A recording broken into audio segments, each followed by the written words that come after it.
حضرت حسان بن ثابت رضی اللہ تعالیٰ عنہ صحابی رسول ہیں۔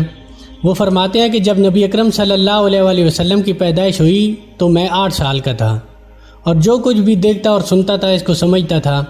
ایک صبح میں نے یثرب یعنی مدینہ منورہ میں ایک یہودی کو دیکھا کہ وہ ایک اونچے ٹیلے پر چڑھ کر چلا رہا تھا۔ لوگ اس یہودی کے گرد جمع ہو گئے اور بولے کیا بات ہے، کیوں چیخ رہے ہو؟ یہودی نے کہا کہ احمد کا ستارہ طلوع ہو گیا ہے اور وہ آج رات پیدا ہو گئے ہیں۔ حضرت کعب اخبار رضی اللہ تعالیٰ عنہ فرماتے ہیں میں نے تورات میں پڑھا تھا کہ اللہ تعالیٰ نے حضرت موسیٰ علیہ السلام کو نبی اکرم صلی اللہ علیہ وآلہ وسلم کی ولادت کے وقت کی خبر دے دی تھی، اور حضرت موسیٰ علیہ السلام نے اپنی قوم بنی اسرائیل کو اس کی اطلاع دے دی تھی۔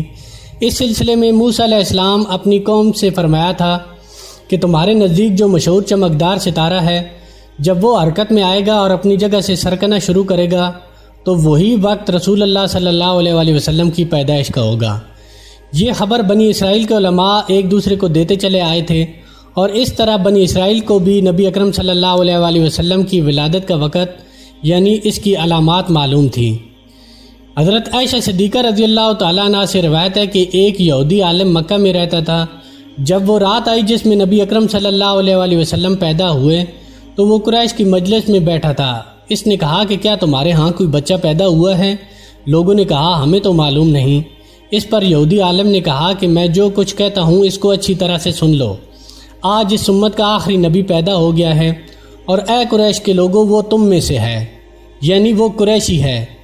اس کے کندھے کے پاس اس کی نبوت کی علامت ہے، یعنی مور نبوت ہے۔ اس میں بہت زیادہ گھنے بال ہیں اور یہ نبوت کا نشان ہے۔ اس بچے کی ایک علامت یہ ہے کہ وہ 2 دن تک دودھ نہیں پیے گا۔ ان باتوں کا ذکر اس کی نبوت کی علامات کے طور پر پرانی کتب میں موجود ہے۔ علامہ ابن حجر رحمۃ اللہ علیہ نے لکھا ہے کہ یہ بات درست ہے کہ آپ صلی اللہ علیہ وآلہ وسلم نے 2 دن تک دودھ نہیں پیا تھا۔ یہودی عالم نے جب یہ باتیں بتائیں تو لوگ وہاں سے اٹھ گئے۔ انہیں یہودی عالم کی باتیں سن کر بہت حیرت ہوئی۔ جب وہ لوگ اپنے گھروں کو پہنچے تو ان میں سے ہر ایک نے اس کی باتیں اپنے گھر والوں کے افراد کو بتائیں۔ عورتوں کو چونکہ حضرت آمنہ رضی اللہ عنہ کے ہاں بیٹا پیدا ہونے کی خبر ہو چکی تھی، اس لیے انہوں نے اپنے مردوں کو بتایا کہ آج رات تو پھر عبداللہ بن عبد المطلب کے ہاں بیٹا پیدا ہوا ہے۔ اب یہ بات یہودی عالم کو بتائی گئی تو اس نے کہا کہ ذرا چل کر مجھے وہ بچہ دکھاؤ۔ لوگ اسے ساتھ لیے حضرت آمنہ رضی اللہ عنہ کے گھر کے باہر آئے، ان سے بچہ دکھانے کی درخواست کی۔ حضرت آمنہ رضی اللہ عنہ نے بچے کو کپڑے سے نکال کر انہیں دے دیا۔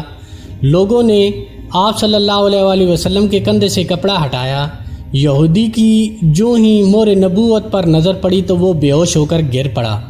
اسے ہوش آیا تو لوگوں نے پوچھا کہ تمہیں کیا ہو گیا تھا؟ جواب میں اس نے کہا کہ میں اس غم میں بے ہوش ہو گیا تھا کہ میری قوم سے نبوت ختم ہو گئی ہے، اور اے قریشیو اللہ کی قسم یہ بچہ زبردست غلبہ حاصل کرے گا اور اس کی شہرت مشرق سے مغرب تک پھیل جائے گی۔